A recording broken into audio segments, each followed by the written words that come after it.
This is a problem which is based on permutation combination, a straight problem. Let's read the question first of all. You see there are 3 sections we have in a question paper, and each section contains 5 questions.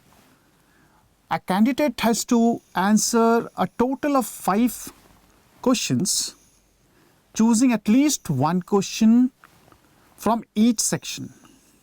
Then the number of ways in which the candidate can choose the question is what, right?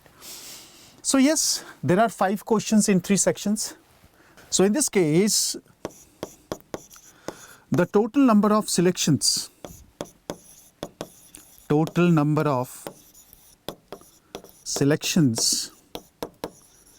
will be equal to selection of 5 questions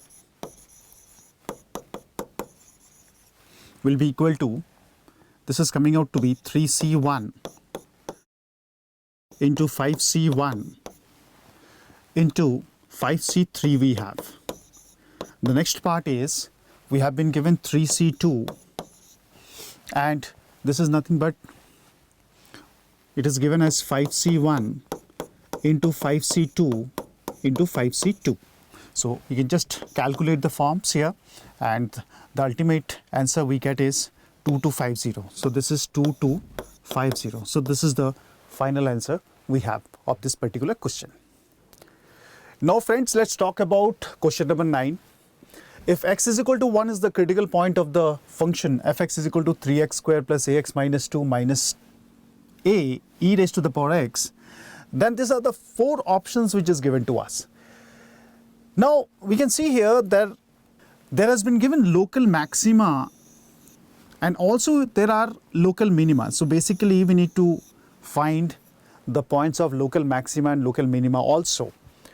So first of all, we can see here that x is equal to 1 is the critical point of the function.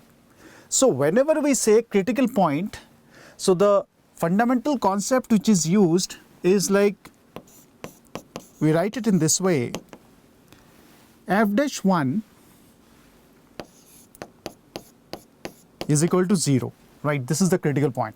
Now if you see here, fx has been given as 3x square plus ax minus 2 minus a, this is e raised to the power x we have. So when you talk about f dash x, this is coming out to be 3x square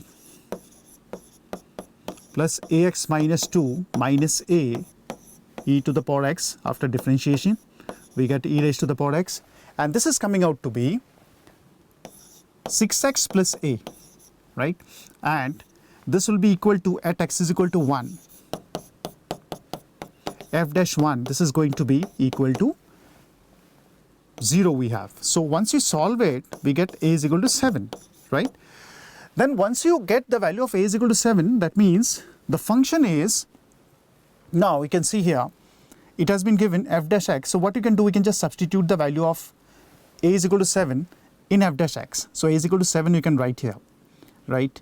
And once you substitute the value, then we get the values of x here, and we can just check for the local maxima and local minima, right? Normal method, first derivative method or second derivative method. So the 4th option seems to be the correct one for that. Now friends, let's talk about question number 10. This is the problem based on 3-dimensional geometry, and 2 lines are given to you.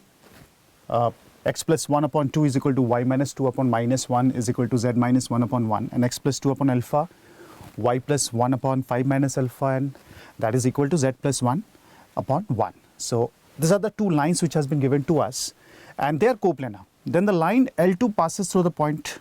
These are the 4 options which are given to us. Now when you say 2 lines are coplanar, there is a very interesting condition we have. So just application of that condition will work for us, right?